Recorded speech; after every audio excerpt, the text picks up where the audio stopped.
Hi friends, Ayyanar துணை serial இன்றைக்கி நாளைக்கான எபிசோடு பார்க்கலாம். புதுசாக பார்க்குறவங்களா இருந்தால் சப்ஸ்கிரைப் பண்ணிக்கோங்க, லைக்கை ஹைப்பை கொடுத்து விடுங்க. வாங்க வீடியோக்குள்ளே போகலாம். நேற்றுக்கு எபிசோடு இதில் முடிச்சிருப்பாங்கன்றது பார்த்தீங்கன்னா, இவங்க நிலா ரொம்பவே கோவப்பட்டு அவங்க அம்மாக்கிட்ட திட்டுவாங்க. வந்த கெஸ்ட்டெல்லாம் இப்படி தான் பண்ணுவீங்களா, உங்களுக்கு ரூம் இல்லைன்னு சொல்லியிருந்தா நான் ஹோட்டலே தங்கியிருப்பேன் இல்லையா அப்படின்ற மாதிரி தான் நிலா இவங்க மனோகர்கிட்டையும் தேனுக்கிட்டையுமே சொல்லிகிட்டு இருப்பாங்க. அதெல்லாம் அட்ஜஸ்ட் பண்ணிக்கலாமா, அவங்களே அட்ஜஸ்ட் பண்ணிக்கிறாங்க, நீ எதுக்கு சும்மா தேவையில்லாத பேசிகிட்டு இருக்கிற அப்படின்ற மாதிரி தான் நேத்திக்கு பேசியிருப்பார் மனோகர். இன்றைக்கி பார்த்தீங்கன்னா இவங்க நேராக நிலா வாங்கண்ணா, இந்த மாதிரி ரூம் நான் தரேன், நான் பாத்ரூமில் நீங்கள் குளிச்சுட்டு வாங்க அப்படின்ற மாதிரி தான் ஃபஸ்ட்டு 2 பேரை கூட்டிகிட்டு போவாங்க. பல்லவனையும் பாண்டியனும் ட்ரெஸ் எல்லாம் எடுத்துக்கோங்க அப்படின்னு சொல்லிட்டு நேராக அவங்க ரூமுக்கு கூட்டிகிட்டு போயிட்டு ரூமில் புது சோப்பு ப்ரஷ்லாம் வச்சுருக்கிறேன், குளிச்சுட்டு பொறுமையாக ரெடி ஆகிட்டு இருங்க, ஹீட்ரு வேணால் ஹீட்ரு போட்டுக்கோங்க, நான் தட்டினா மட்டும் கதவு தரேங்க அப்படின்னு சொல்லிட்டு கிளம்புவாங்க. சரி அண்ணி அப்படின்னு சொல்லிட்டு பல்லவன் சொல்லுவார். அடுத்தது சோழனையும் சேரனையும் கூட்டிகிட்டு வேற ஒரு ரூமுக்கு போவார். அந்த இடத்துல பார்த்திங்கன்னா நிலாவுடைய சித்தப்பா தான் இருப்பார்.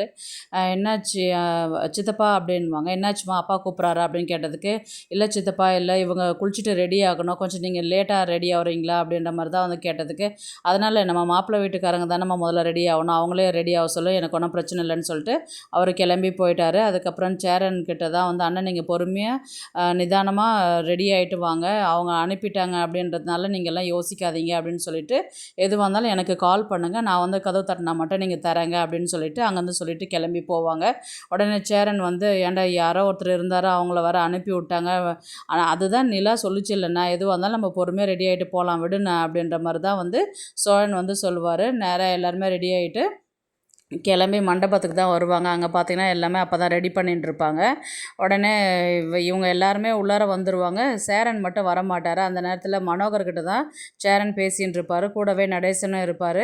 அதுக்கப்புறம் மனோகர் என்ன சொல்லுவார், என்னப்பா எப்போ பார்த்தாலும் சாருன்ற, மாமான்னு கூப்பிடுப்பா, உனக்கு நான் மாமா முறை தான் வேணும் அப்படின்ட்டு மனோகர் சொல்லுவார். அது இல்லைங்க சார், கொஞ்சம் பழக்கமாகிடுச்சு, போக போக மாற்றிக்கிறேன் அப்படின்ற மாதிரி தான் அவர் சொல்லுவார். நடேசன் என்ன சொல்லுவார்னா, அவர் தான் மாமான்னு கூப்பிடணும்னு ஆசைப்பட்றாருல, கூப்பிட்டு தான் பாருண்டா அப்படின்ற மாதிரி தான் அவர் கிண்டலாக சொல்லுவார்.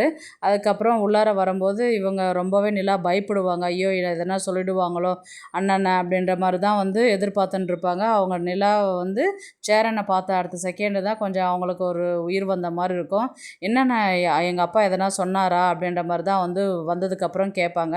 அதெல்லாம் ஒன்றும் இல்லைப்பா, ஒன்றும் கிராண்டாகவே பண்ணியிருக்கலாம், இது ரொம்ப சிம்பிளாக முடிஞ்சு போச்சு அப்படின்ற மாதிரி தான் பேசிக்கிட்டு இருந்தாங்க, வேறு எதுவும் பேசலப்பா அப்படின்னு. சரி, எதனா திட்டினாங்க எதனா சொன்னாங்கன்னா எனக்கு உடனே கால் பண்ணுங்க அப்படின்ற மாதிரி தான் சொன்னதுக்கு, அதெல்லாம் ஒன்றும் இல்லைப்பா, அதெல்லாம் நாங்கள் பார்த்துக்குறோம், நீ போய் ரெடி ஆகுப்பா அப்படின்ற மாதிரி தான் சேரன் சொல்லுவார்.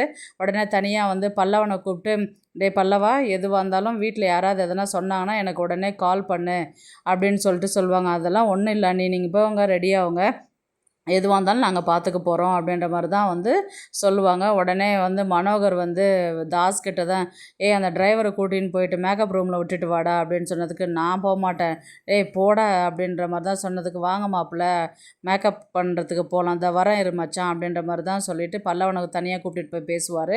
அந்த மாதிரி பல்லவா, இந்த மாதிரி நிலா கிட்ட சொல்கிறியே சொல்லலையே, எதனா இவனுங்க எதனா பிரச்சனை பண்ணானுங்க, ஏதாவது இன்சல்ட் பண்ணுற மாதிரி பேசினானுங்கன்னா எனக்கு உடனே கால் பண்ணுறா அப்படின்ற மாதிரி தான் சொன்னதுக்கு, பல்லவன் என்ன சொல்லுவார்னா, அதெல்லாம் ஒன்றும் இல்லைண்ணா, நாங்கள் பார்த்துக்குறோம், நீ போய் ரெடி ஆகணும் அப்படின்ற மாதிரி தான் அவரையும் அமுச்சு விடுவாங்க. இவங்க 2 பேரும் ரெடி ஆகிறதுக்கு போவாங்க. உடனே நிலா மனோகர்கிட்ட தான் கேட்பாங்க, ஏன்பா இவங்களுக்கு ரூம் எங்கே, அங்கே போய் ரெஸ்ட் எடுக்கட்டும் அப்படின்ற மாதிரி சொன்னதுக்கு, அதெல்லாம் மேலே இருக்குதும்மா, உங்கள் ரூம் கீழே இருக்குது, நீங்கள் போங்க நான் பார்த்துக்குறேன் அப்படின்னு சொல்லிட்டு அவரும் சொல்லுவார். சரின்ட்டு இவங்க ரெடி ஆகிறதுக்கு போயிடுவாங்க. ஃபஸ்ட்டு பார்த்தீங்கன்னா பல்லவன் ஃபோன் எடுத்துகிட்டு நோண்டிகிட்டு இருப்பார். உடனே மனோகர் ஃபோன் எடுத்துகிட்டு நோண்டுறியே, அதை வரேன் இரு அப்படின்னு சொல்லிட்டு சேருக்கெல்லாம் அந்த டவல் போட்டுக்கிட்டு இருப்பாங்க, கவர் போட்டுக்கிட்டு. உடனே பல்லவன் ஏன்பா கொஞ்சம் ஆள் யாரும் வரலையா, நீ கொஞ்சம் போட்டுடுறியா அப்படின்ற மாதிரி தான் மனோகர் சொல்லுவார். அதனால் என்ன, நம்ம வீட்டு கல்யாணம் தானே, நான் பார்த்துக்கிறேன் அப்படின்ற மாதிரி தான் அவர் போட்டுருப்பார். உடனே தாஸ்கிட்ட கூப்பிட்டு காமிச்சு, அங்கே பாடுறா, சும்மா உட்காந்து ஃபோனை நோண்டிட்டு உட்காந்து தான், அவனுக்கு நல்ல வேலை கொடுத்து விட்டுருக்குறேன் பாருன்னா, நல்ல வேலை தான் கொடுத்துருக்குறீங்கப்பா, அவனுங்களுக்கு ஏற்ற வேலை தான் அது அப்படின்ற மாதிரி தான் இவங்க 2 பேரும் பேசின்னு இருப்பாங்க. பல்லவன் வேலை செய்கிறத பார்த்துட்டு அந்த வழியாக பாண்டியன் போகும்போது, என்னடா நீ போட்டுருக்குற அப்படின்னு கேட்டதுக்கு, நம்ம வீட்டு கல்யாணம்னா நம்ம தானே நான் செய்யணும் அப்படின்ற மாதிரி தான், சரி இரு நானும் போடுறேன்னு சொல்லிட்டு 2 பேரும் போட்டுருப்பாங்க. அப்படியே எதுவுமே தெரியாத மாதிரி வந்து தாசு, என்னடா இவ்வளோ வேலை லேட்டாக செய்கிறீங்க, சீக்கிரமாக செய்யுங்க ஆளுங்க வராங்க அப்படின்ற மாதிரி தான் வந்து தெரிஞ்சுக்கிட்டே தெரியாத மாதிரி பேசுவார். ஐயோ நீங்களா, நான் வேலை செய்கிறவங்க நினச்சிட்டு நான் பேசிட்டேன் நான், சரி செய்ய தான் செய்கிறீங்க, டபுள் வேலை வைக்கிறீங்களே, இப்போ கவர் போடும் போதே அப்படியே சேரும் அரேஞ்ச் பண்ணிட்டு வைக்கலாமே நீங்கள் அப்படின்னு சொல்லுவார். பாண்டியன் வந்து கோச்சிக்கின்னு ஒரு மாதிரி முகமே மாறிடும். உடனே பல்லவன்கிட்ட வந்து, ஏன்டா வீட்டிலலாம் எந்த வேலையுமே செய்ய மாட்டேன், இங்கே வந்து இந்த வேலையெல்லாம் செஞ்சுட்டுருக்கிறிய நீ அப்படின்ற மாதிரி தான் வந்து கேட்பாங்க. சரி நீ போ நான் பார்த்துக்கிறேன், அதெல்லாம் நீ ஒண்டி அப்படி நான் செய்வேன், நானும் கூட செய்கிறேன்னு, நான் பார்த்துக்கிறேன் நீ போடா அப்படின்ட்டு அவர் பாண்டியன் வந்து பல்லவனை வந்து அனுப்பிடுவார். ஒண்டியாக அவர் எல்லா சேருமே கவர் போட்டு எல்லாத்தையுமே அரேஞ்ச் பண்ணுவார். அடுத்தது வந்து பார்த்திங்கன்னா, சேரன் வந்து சமையல் கட்டில் வந்து எப்படி வேலை செய்கிறாங்கன்னு சொல்லிட்டு பார்க்குறதுக்கு போவார். சாம்பார் வந்து நல்லா மணமாக இருக்கே, என்ன போட்டு செய்கிறீங்கன்னு சொல்லிட்டு பேச்சு கொடுப்பாரு சமையல் செய்கிறவர்கிட்ட. உடனே மனோகர் அதை பார்த்துட்டு, நீ இங்கே தான் நிற்கிறிய, அதை வரைகிற உனக்கு அப்படின்ற மாதிரி தான் அவர் போயிட்டு, ஏன்பா நீ கொஞ்சம் இங்கே பார்த்துக்கிறியா, எனக்கு கொஞ்சம் நிறைய வேலை இருக்குது, எல்லா வேலையும் ஒரே ஆளாக செய்ய முடியாது இல்லையா அப்படின்னு, அதனால் என்னங்க நான் பார்த்துக்கிறேன் அப்படின்ற மாதிரி தான் வந்து உடனே என்ன பண்ணுவார், தண்ணி எடுத்து ஊற்றுவார், காய் வெட்டி தருவார், தக்காளி எல்லாம் ஒரு சமையல்கார மாதிரி எல்லா வேலையுமே வந்து சேரன் வந்து செஞ்சுட்டுருப்பார். உனக்கு இதுதான்டா சரியான வேலை அப்படின்னு சொல்லிட்டு அவர் அங்கேருந்து கிளம்பி போயிடுவார். அடுத்தது வந்து பார்த்திங்கன்னா, அவர் தாஸ் வந்து எல்லாருக்கும் வந்தவங்களுக்கெல்லாம் கூல்ட்ரிங்க்ஸ் கொடுத்துட்டுருப்பாரு. ஏய் நீ எதுக்குடா இந்த வேலை செய்கிற, போய் ஜம்முன்னு மாப்பிள்ளை மாதிரி மேடையில் நில்றா ஏசி காற்றுல, நீ எதுக்குடா இந்த வேலையெல்லாம் செய்கிறேன்னு, ஒன்றும் கொடுக்குறவங்க ஒன்றும் வரலப்பா ஆளுங்க, அதனால தான்ப்பா வந்தவங்களை எவ்வளோ நேரம்ப்பா சும்மா உட்கார வைக்க முடியும், அதனால் நான் தான்ப்பா கூல்ட்ரிங்க்ஸ் கொடுத்துட்டுருக்குறேன் அப்படின்ற மாதிரி சொன்னதுக்கு, நீ இதெல்லாம் கொடுக்கக்கூடாது, ஒரு நிமிஷம் இரு யாருன்னா மாட்டுவான் அப்படின்னு சொல்லிட்டு பார்க்கும்போது அந்த வழியாக வந்து சேரன் போவார். தம்பி இங்கே வாயேன் அப்படின்ற மாதிரி கூப்பிட்டு, இந்த மாதிரி தம்பிக்கு ஒரு வேலை விஷயமா வெளியில் போகிறாரு, நீ கொஞ்சம் எல்லாருக்கும் கூல்ட்ரிங்க்ஸ் கொடுத்துட்றியாப்பா அப்படின்ற மாதிரி தான் வந்து சொல்லுவார். உடனே வந்து சேரன், அதனால் என்னங்க நான் கொடுத்துட்றேன் மாமா அப்படின்ற மாதிரி சொன்னது, பரவாயில்லையே மாமான்னு ஒரு வார்த்தை தான் சொன்னேன், அடுத்த செகண்டே பிடிச்சிக்கிட்டே அப்படின்ற மாதிரி தான் வந்து மனோகர் வந்து சொல்லுவார். இவரும் கூல்ட்ரிங்க்ஸ் எல்லாத்தையுமே கொடுத்துட்டுருப்பார். சோழன் ரூம்லேருந்து பாண்டியன் வெளியில் வரும்போது பார்த்திங்கன்னா, இவர் வந்து கூல்ட்ரிங்க்ஸ் கொடுத்துங்கிறத பார்த்துட்டு, அண்ணன் இந்த மாதிரி வேலை செய்கிறாருன்னு சொல்லிட்டு ரொம்பவே முகம் மாறிட்டு அப்படியே பார்த்துனே இருப்பார். அப்படியே இன்றைக்கான எபிசோடு வந்து முடிப்பாங்க.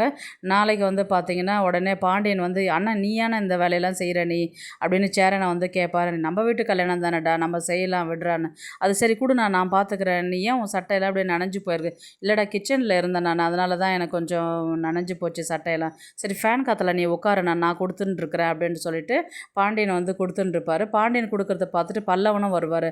என்னண்ணா நீ கொடுத்துட்டுருக்குறேன்னு, இல்லைடாப்பா அண்ணன் சேரன் கொடுத்துட்டு இருந்தது, அது பார்த்தோன்னா வேலையெல்லாம் செஞ்சுட்டு வந்து அவ்வளோ டயர்டாக இருந்தது, சரி நான் கொடுக்குறேன்ட்டு கொடுத்தேன், நானும் ஷேர் பண்ணி கொடுக்குறேன், நீ இந்த வேலையெல்லாம் செய்ய தேவையில்ல, நீ போயிட்டு சோழன் கூடவே உட்காந்துரு, நான் கொடுத்துக்கிறேன் நான் அப்படின்னு சொல்லிட்டு பாண்டியன் வந்து சொல்லுவார். இந்த விஷயத்த எல்லாமே ஒரு பல்லவன் வந்து பார்த்துட்டு அமைதியாக டல்லாக போயிட்டு சோழன்கிட்ட தான் போவார். சோழன்கிட்ட போயிட்டு, ஏன்டா டல்லாக இருக்கிற அப்படின்ற மாதிரி தான் வந்து காமிப்பாங்க. ஒன்றும் இல்லைண்ணா அப்படின்ற மாதிரி, எதுவாக இருந்தாலும் சொல்லுடான்னு சொல்லியிருக்கிறேன் இல்லைடா அப்படின்ற மாதிரி சொன்னதுக்கு, அதெல்லாம் ஒன்றும் இல்லைண்ணே அப்படின்னு சொல்லிட்டு பல்லவன் வந்து சொல்லுவார். அடுத்த செகண்ட் வந்து பார்த்திங்கன்னா, இவங்க பாண்டியன், பல்லவன், அதுக்கப்புறம் சேரன் 3 பேருமே வந்து பேசுவாங்க. இங்கே நடக்கிற விஷயத்த வந்து எக்கார்ந்து கொண்டும் சோழன்கிட்ட சொல்லக்கூடாது, ரிசப்ஷன் வந்து கெட்டு போயிடும், சொந்தக்காரங்களாம் இருக்கிறாங்க, நம்ம எதுவாக இருந்தாலும் வீட்டில் போய் பேசிக்கலாம், இன்றைக்கி ஒரு ஈவினிங் மட்டும் தான் நம்ம கஷ்டப்பட போகிறோம், அதுக்கப்புறம் நம்ம பார்த்துக்கலாம், நம்ம தம்பி கல்யாணம் நம்ம அண்ணன் கல்யாணம்ன்ட்டு அமைதியாக இருந்துட்டு போங்க அப்படின்ற மாதிரி தான் வந்து சேரன் வந்து 2 பேருக்குமே அட்வைஸ் பண்ணுவாங்க. அவங்களும் சரிண்ணா அப்படின்ற மாதிரி தான் சொல்லிவிட்டு கிளம்பி அடுத்தடுத்த வேலைகளை வந்து பார்த்துக்கிட்டே இருப்பாங்க. அதுக்கப்புறம் வந்து இவங்க அப்பா எங்கண்ணா அப்படின்ற மாதிரி தான் வந்து இவர் பாண்டியன் வந்து கேட்பார். தெரியலடா நானும் பார்த்தேன், வந்ததுலேருந்து ஆளே காணோண்டா அப்படின்ற மாதிரி தான் வந்து சேரனும் சொல்லுவார். சரி நீ அப்பா எங்கே இருக்கிறான்னு பார்த்துட்டு கொண்டு வந்து இங்கே எங்கன்னா ஒரு ஓரமாக உட்கார வையில், எதனா அலப்பறை பண்ணி சண்டை போட்டுருக்க போகிறாரு அப்படின்ற மாதிரி தான் வந்து சேரன் சொல்லுவார். உடனே பாண்டியன் வந்து நடேசன் தேடிட்டு வர்றதுக்காக போவார். அவர் பார்த்தீங்கன்னா நல்லா குடிச்சிட்டு வந்து ஆட்டம் போட்டுன்னு பேசிக்கிட்டே வருவார். என்னப்பா இவர் வந்து பாண்டியன் வந்து, என்ன இவ்வளோ சீக்கிரம் குடிச்சிட்டு வந்துருக்குறீங்க, எப்போவுமே நைட்டில் தானே குடிப்பீங்க, இப்போ என்ன குடிச்சிட்டு வந்து ஆட்டம் போட்டுருக்குறீங்க அப்படின்னு கேட்டதுக்கு, ஏன்டா பையனுக்கு கல்யாணம் ஆகும்போது ஜாலியாக இருக்க தேவையில்லையா அப்படின்ற மாதிரி தான் வந்து அவர்கிட்ட சொல்லுவார். நீங்கள் வேறு விஷயம் அண்ணனுக்கு சோழனுக்குலாம் தெரிஞ்சால் திட்ட போகிறாங்க, அவங்க தான் சொல்லி கூட்டிகிட்டு வந்தாங்கல்ல, அவனுக்கு சொல்லுவானுங்கடா நான் அது செய்வேனா அப்படின்ற மாதிரி தான் சொல்லிட்டு போயிட்டு சேரில் ஒரு ஓரமாக உட்காருவார். எல்லாரும் வேலை செஞ்சுட்டுருக்குறாங்க போகிறாங்க. இவன் பாரு குடிச்சிட்டு வந்து அலப்பறை பண்ணின்னு உக்காந்துக்கிறான்னு சொல்லிட்டு மனோகர் வந்து தாஸ்கிட்ட வந்து சொல்லின்னு இருப்பார். இவனுங்களுக்கு இதே தானே வேலை, லோக்கல் ஆளுங்களை கொண்டு வந்து வீட்டில் விட்டாக்கா இப்படி தான் பண்ணுவானுங்க நம்மளை அசிங்கப்படுத்துறதுக்கே அப்படின்ற மாதிரி தான் வந்து தாஸ் வந்து மனோகர்கிட்ட வந்து சொல்லின்னு இருப்பார். இவர் நடேசனை வந்து என்ன பண்ணுவாருன்னா குடிச்சிட்டு இங்கேயும் அங்கேயும் ஆடிக்கிட்டு அடுத்தது சோழனே நிலாவையும் ஸ்டேஜில் வந்து நிற்க வைக்கும் போது இவர் நேராக ஸ்டேஜில் நான் போய் நிற்கிறேன்டா, நான் போய் அவங்கள ஆசீர்வாதம் பண்ணிட்டு வரேன்டா அப்படின்ற மாதிரி தான் வந்து நடேசனை வந்து ஆட்டம் போட்டுட்டு குடிச்சிட்டு இருப்பார்.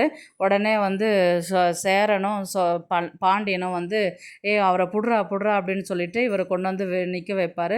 அதுக்கப்புறம் அவர் அது மீறியும் போயிட்டு மேலே ஸ்டேஜில் வந்து நிற்கும் போது உடனே நிலா தான் சொல்லுவாங்க, அங்கிள் நான் தான் உங்களை குடிக்க வேணான்னு சொன்னேன் இல்லை, நீங்கள் ஏன் குடிச்சிங்க அப்படின்னு கேட்டதுக்கு, சந்தோஷமா என் பிள்ளைக்கு சந்தோஷம், ஒரு வாட்டிக்கு 2 வாட்டி ரிசப்ஷனில் நிற்கிறேன்னும் போது எனக்கு பூரிப்புமா அப்படின்ற மாதிரி தான் வந்து அவர் சொல்லுவார். அதனால் நிலா வந்து எதுவுமே சொல்லாது. சரி அங்கிள் சாப்பிட்டீங்களா அப்படின்ற மாதிரி தான் வந்து நிலா கேட்பாங்க. இல்லைம்மா சாப்பிட்லன்னு, இப்போ உடனே குடிச்சிட்டு எல்லாம் சாப்பிடக்கூடாது, நான் பொறுமையாக சாப்பிட்டுக்கிறேன் அப்படின்ற மாதிரி வந்து சொன்னதுக்கு, உங்களுக்கு பிபி இருக்குது, நீங்கள் போய் முதல்ல சாப்பிடுங்க அப்படின்னு சொல்லிட்டு பல்லவனை கூப்பிட்டு விடுவாங்க. இவங்க நடேசன் வந்து நேராக வந்து பல்லவனும் சாப்பிட்ற இடத்துக்கு போயிட்டு இவங்க சாப்பிட்டுன்னு இருப்பாங்க. உடனே வந்து யாரும் இருக்க மாட்டாங்க. முதல்ல நடேசன் தான் உக்காண்டிருப்பார்.